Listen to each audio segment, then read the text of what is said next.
par rapport au semis des tomates. Donc les tomates ont bien grandi. Maintenant elles font une dizaine de centimètres. Et va venir l'étape du rempotage. L'étape du rempotage est déjà importante afin de redonner à manger à la plante et aussi afin de refaire des beaux plants avec des bonnes racines. Donc je vais utiliser des pots. Ils sont des pots de 10 cm et en diamètre ils font 10. Donc ce sont des pots standards, hein, on trouve en jardinerie. Donc moi je récupère les pots parce que maintenant les gens, si vous voulez les jeter, c'est plus haut par cas conteneur, vous devez aller les jeter dans vos sacs bleus. Donc les gens doivent payer pour jeter, donc moi je les récupère gratuitement. Et donc on va partir déjà pour le nécessaire pour le rempotage. Donc les pots, du terreau de repiquage. Donc moi c'est du Mauforte de la jardinerie. Et au niveau des pots, moi je marque tous plutôt que mettre des étiquettes avec un marqueur acrylique. Et donc voilà ce que ça donne. Ça s'efface un petit peu quand c'est frais, mais après une fois que c'est bien sec, ça s'efface quasiment pas. Donc là on va voir des trucs que j'ai fait il y a 20 minutes. Ça ne s'efface pas. Et plus ça va durer, plus ça va accrocher. Donc dans les outils indispensables, une fourchette, une cuillère, peu importe, hein, il faut juste un truc pour séparer les tomates. Donc chez moi l'avantage c'est que tout est bien mis en ligne. Donc tout est en ligne. Donc on sait quelle variété, quelle tomate c'est. Donc moi ce que je vais faire, c'est on va commencer par enlever une ligne. Donc pour que ne pas casser les racines, je vous conseille d'humidifier le terreau. Donc quand vous allez humidifier le terreau, ça va faire en sorte de vous... allez, les racines ne vont plus s'accrocher. Donc là ça fait des mottes ensemble, mais les racines ne se cassent presque pas. Je dis presque pas parce qu'on entend quand même quelques craquements. Donc voilà quasiment toute la ligne. Voilà, donc première étape que je fais, ça va être de séparer les plants bien développés des plants moins bien développés. Donc concrètement, ce plan-ci est moins développé, ces trois plants-là vont aller dans un godet à part, donc je les sépare. On va déjà les préparer dans leur godet. Hein. Donc, on peut voir la racine est bien développée.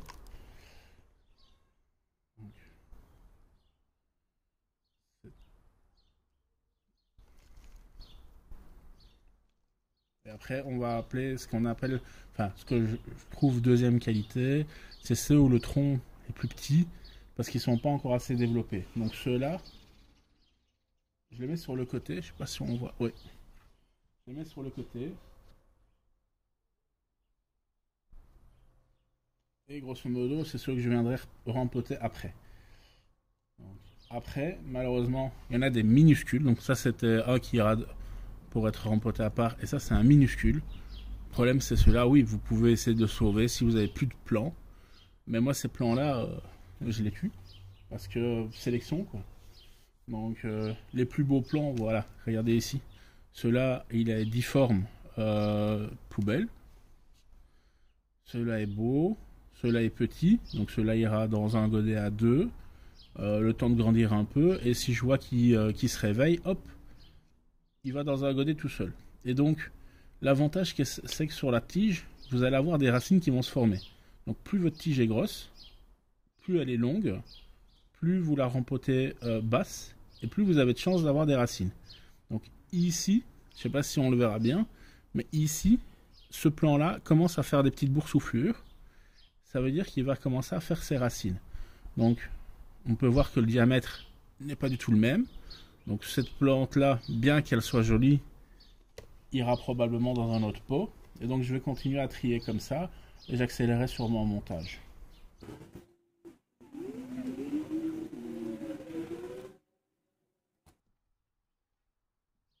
Donc très important, ceux que vous avez et que vous allez repiquer après, de recouvrir les racines de temps en temps de terre, parce que sinon vous risquez de les dessécher Et si ça se dessèche, elles vont pas mourir, hein, elles sont robustes. Mais c'est pas leur rendre service, on va dire.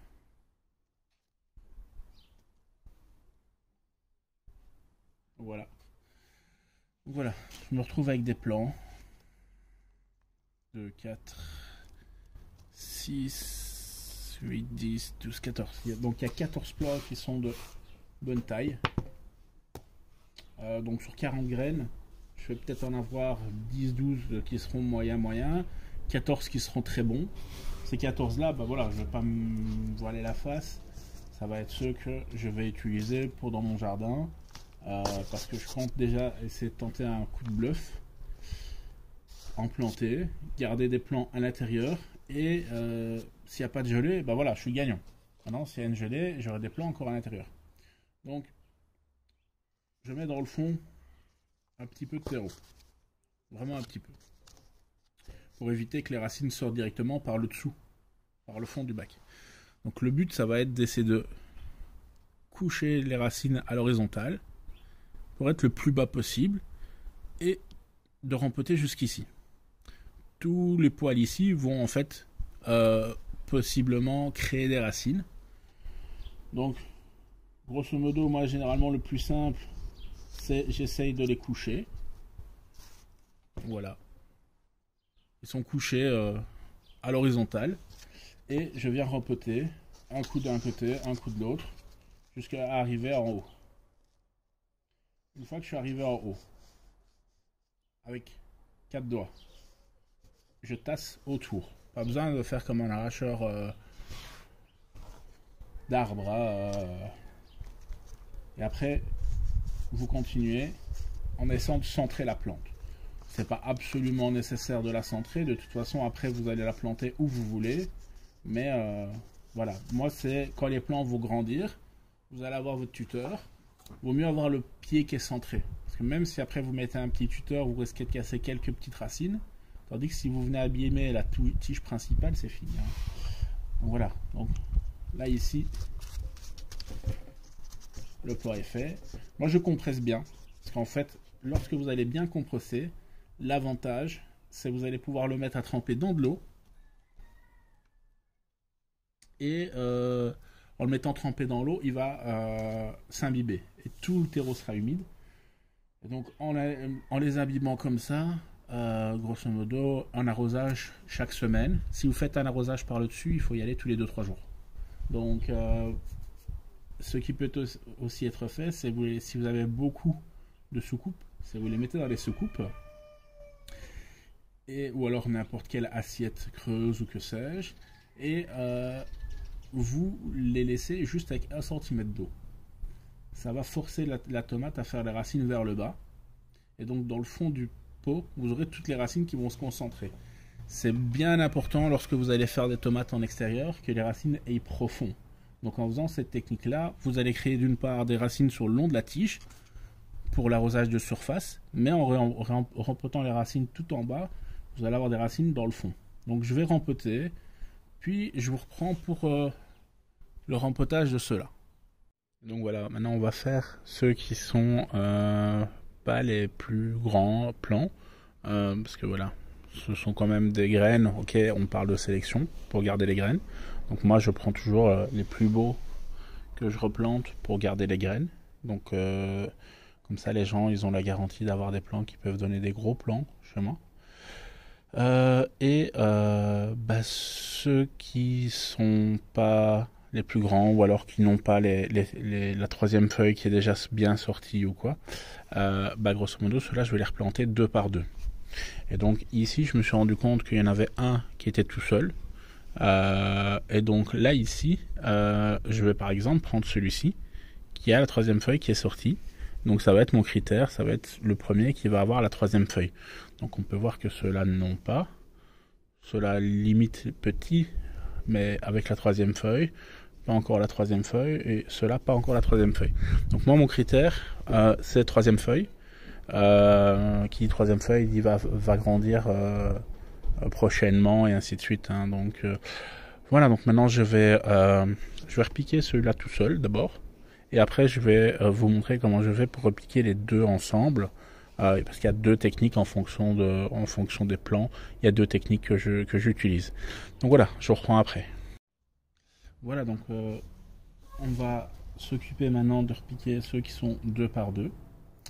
Donc la première des techniques se base sur la même technique que tout à l'heure, sauf que comme les racines sont plus petites et comme on en met 2, bah voilà, je le dispose en quinconce. Et grosso modo, après il faudra couper en 2 la motte pour les repiquer. Mais ça m'est déjà arrivé de repiquer, je fais ça souvent avec les tomates cerises, parce que les plants sont petits et après hop, une fois mis en terre, il y a un boost de croissance énorme avec le purin et la consoude qui grandissent de quasiment 1 mètre en un mois. Donc les plants, plus vous allez les repiquer bas, plus ils vont faire de racines. Et donc moi ces plants là, donc grosso modo on va voir les feuilles qui vont dépasser ici, donc il y aura 10 cm de racines. Et en plus des 10 cm de racines, je vais les repiquer à 10 cm plus bas. Donc ils vont faire 20 cm de racines, plus le fait que les racines du bas vont aller tout en bas. Donc voilà, ça c'était la première technique. On met grosso modo 2 couchées et on remplit, mais c'est assez compliqué à mettre en œuvre. Donc là ici, on essaie de faire en sorte que les cotylédons ne soient pas normalement enterrés.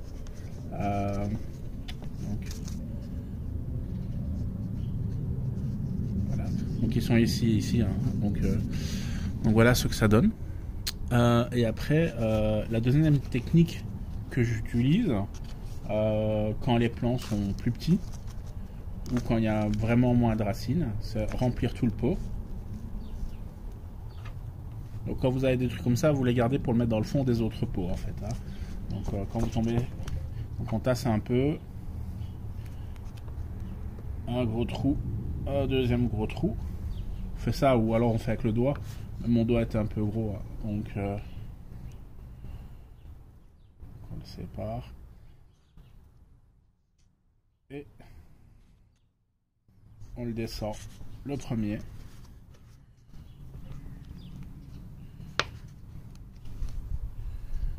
Suivi du deuxième.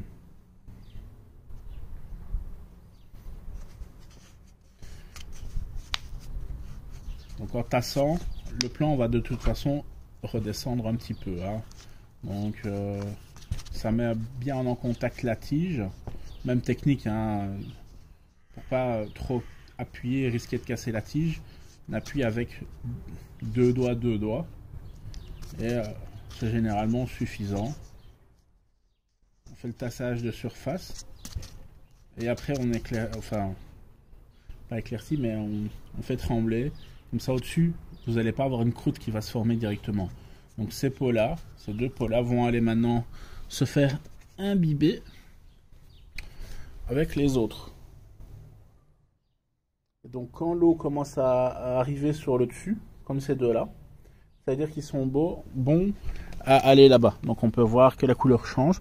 Donc quand la couleur change, ou alors quand vous mettez votre doigt sur la surface et que ça a changé de couleur, à ce moment-là,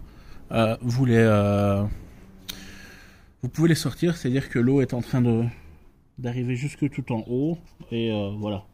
Vous n'allez pas mettre autant d'eau que pour laver, enfin, je sais pas, laver des vêtements, hein. Ici, il y a quoi? Il y a maximum 1 litre de terreau et il va y avoir peut-être 200 ou 300 millilitres d'eau dans chaque pot. Donc après, on peut le voir au poids. Lequel a été mouillé et lequel n'a pas été mouillé. Donc ça après c'est ceux sur lesquels vous voyez que le poids n'a pas bougé, il suffit juste de les laisser plus longtemps ou alors de les retasser, parce que si c'est pas assez bien tassé, ça ne fait pas en fait la capillarité.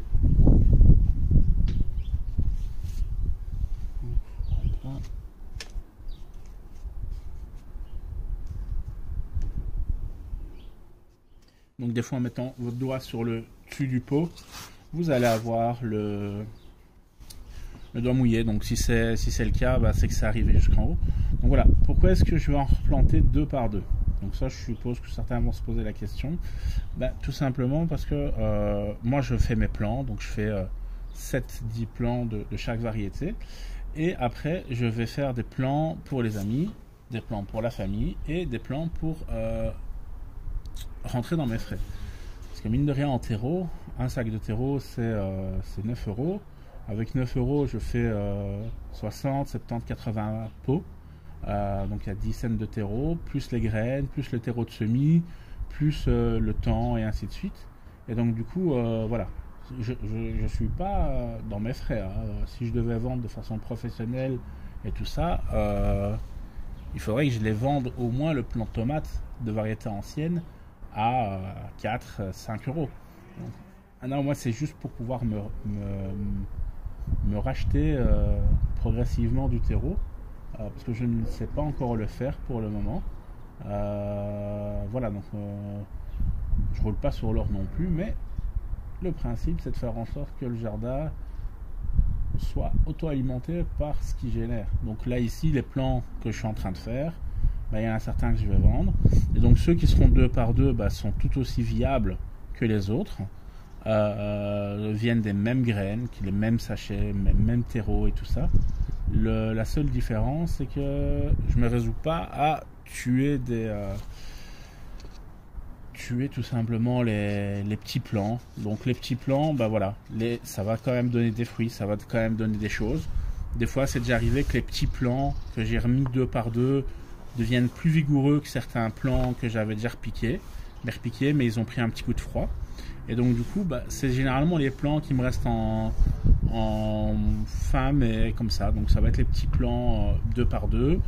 Et à ce moment-là, soit je les plante en 2, soit c'est ceux que je donne si je les ai pas vendus. Maintenant, je les vends pas une fortune. Hein. Je pense le plant tout seul, je le vends 2 euros. Et pour 2 plants, je les vends à 3 euros. Donc grosso modo, voilà. Au lieu de payer 4 euros pour 2 plants, vous en avez pour 3 plants en 2, pour 3 euros 2. Et à ce moment-là, rien ne vous empêche de séparer la motte, une fois qu'ils ont grandi, de les repiquer plus bas dans un plus grand pot. Et à chaque fois que vous allez les repiquer, ça va inciter la plante à refaire des racines. Et le moment où vous allez les mettre en terre, ce sera beaucoup plus facile.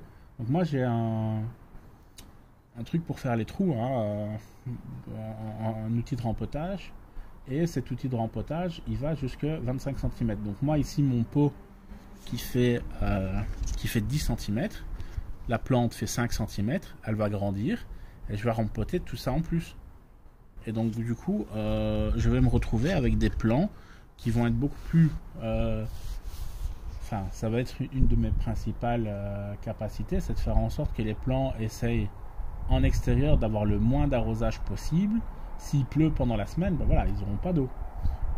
Si pendant 3 semaines ou 2 semaines je vois qu'il pleut pas, là je vais devoir arroser. Donc j'ai des cubis avec de l'eau de pluie pour ça, mais je les élève à la dure.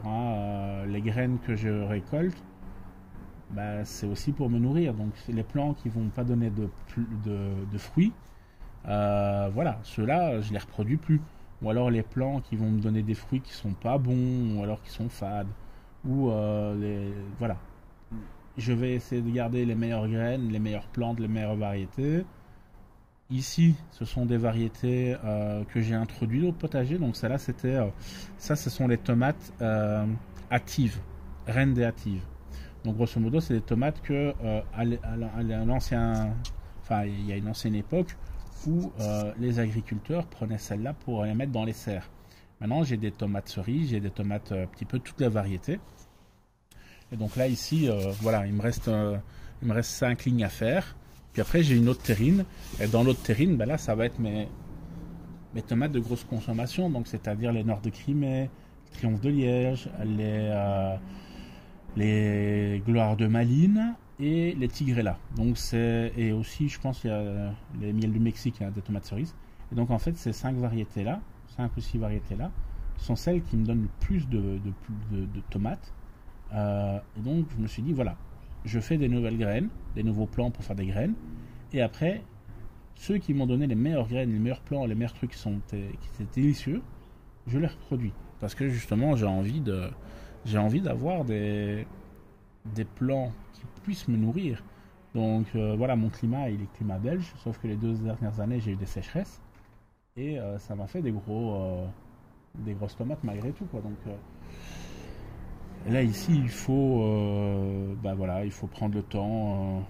Si je dois être payé à l'heure, clairement, je fais pas de chaîne, je fais YouTube, je fais pas de page Facebook, et je fais des plans et je les fais en mode industriel. Donc, je prends une serre, je la chauffe avec un radiateur et tic et tchac. Non, moi ici, j'essaie juste de rester raisonnable. Après, les gens qui m'en prennent plusieurs, je fais toujours des réductions, hein. Donc, maintenant, de là à dire qu'on devient riche avec des plants de tomates, ça se saurait, ça se saurait. Il suffit juste de regarder les fortunes mondiales. Je pense qu'il n'y a aucun producteur de plants qui est dedans, hein. Donc voilà. Donc, bah, pour conclure la vidéo, bah voilà, les plants, je vous ai montré comment je faisais mes semis, je vous ai montré comment maintenant je fais le rempotage.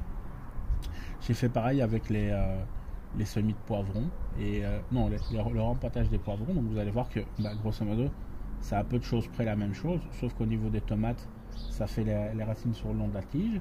Bah, n'hésitez pas à mettre un petit pouce bleu, hein, sur YouTube, bah, de vous abonner, comme ça vous voyez les vidéos. Parce que grosso modo, en fait, je mets les vidéos sur YouTube, elles sont publiées, et après, quand je reçois la notification de la publication, bah, je les publie sur la page. Et donc, c'est complémentaire. C'est déjà arrivé que des fois, tout simplement, je ne partage pas des vidéos sur Facebook parce que j'oublie. Donc ça, je le fais des fois 3-4 jours après, ou alors je le fais pas du tout. Donc, parce que je me dis, à la longue, les vidéos vont rester sur YouTube et les photos vont rester sur Facebook, voire Instagram, on verra après. Donc n'hésitez pas à vous abonner à la chaîne YouTube pour ne pas louper certaines vidéos avec la petite cloche, comme ça vous avez la notification, hein. Et donc voilà, bah, au plaisir de vous voir, et ceux qui veulent des plants de tomates, bah, n'hésitez pas à me contacter via la page. Une bonne journée, hein.